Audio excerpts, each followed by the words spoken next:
Persaudaraan sejati. Mengapa penting untuk membangun persaudaraan sejati? Penting karena ajaran Katolik bilang semua orang diciptakan setara di hadapan Allah, dan Yesus sendiri ngajarin kita bukan mengasihi sesama tanpa lihat agamanya. Nostra Aetate juga mendorong kita untuk menghargai agama lain. Di Indonesia yang majemuk, sikap ini bisa membangun negara yang adil, damai dan harmonis, dan juga mendukung sila ketiga, yaitu persatuan Indonesia.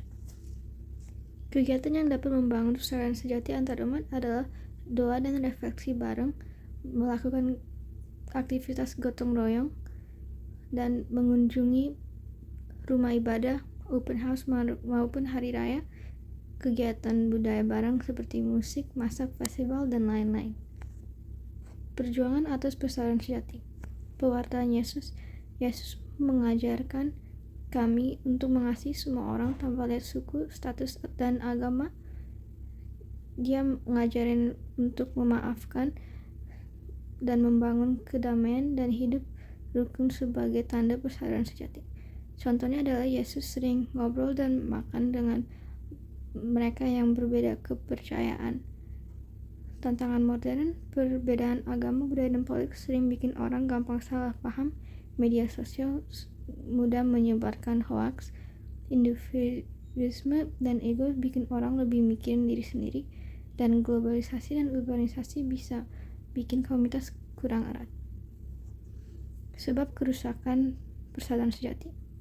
Sebab kerusakannya bisa aja kepentingan pribadi, saling curiga antar agama atau suku, konflik politik, ekonomi atau sosial, media dan teknologi yang bikin hoaks, pandangan gereja dan upaya untuk menjaga.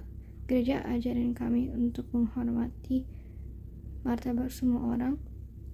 Dokumen Nostra Aetate mendorong dialog, kerjasama, dan hidup rukun. Kegiatan nyata seperti gotong royong, kunjungan persahabatan, dan diskusi lintas iman, pendidikan dan pembinaan iman untuk menanamkan nilai toleransi, empati, dan perdamaian. Ini contoh konflik di masyarakat.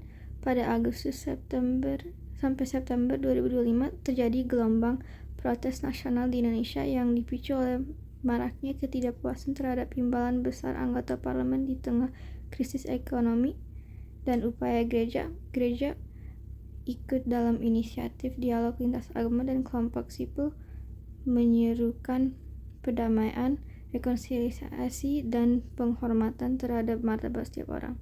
Ini mencerminkan peran gereja bukan hanya sebagai institusi spiritual tetapi juga sebagai jembatan sosial antar kelompok berbeda untuk memperkuat keharmonisan.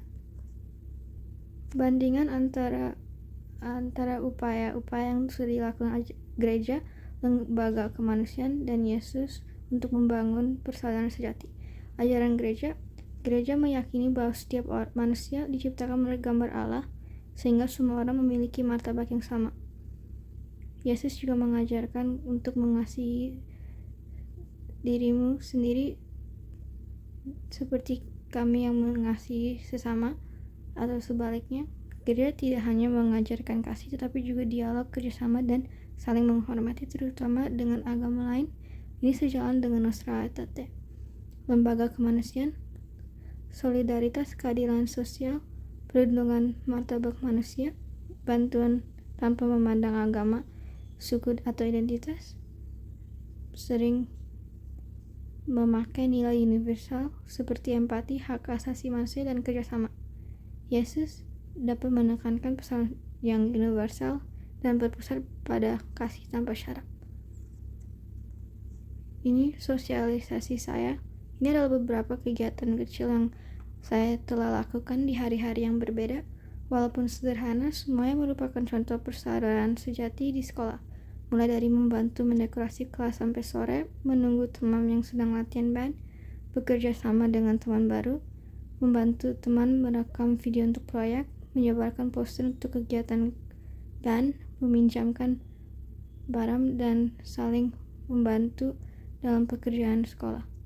Tindakan kecil seperti ini menunjukkan kepedulian, kerjasama, dan rasa saling menghormati dan menghargai. Pentingnya persaudaraan sejati di pelajaran lain. Di World History, yaitu sejarah dunia, persaudaraan sejati adalah kunci untuk mencegah perang dan konflik.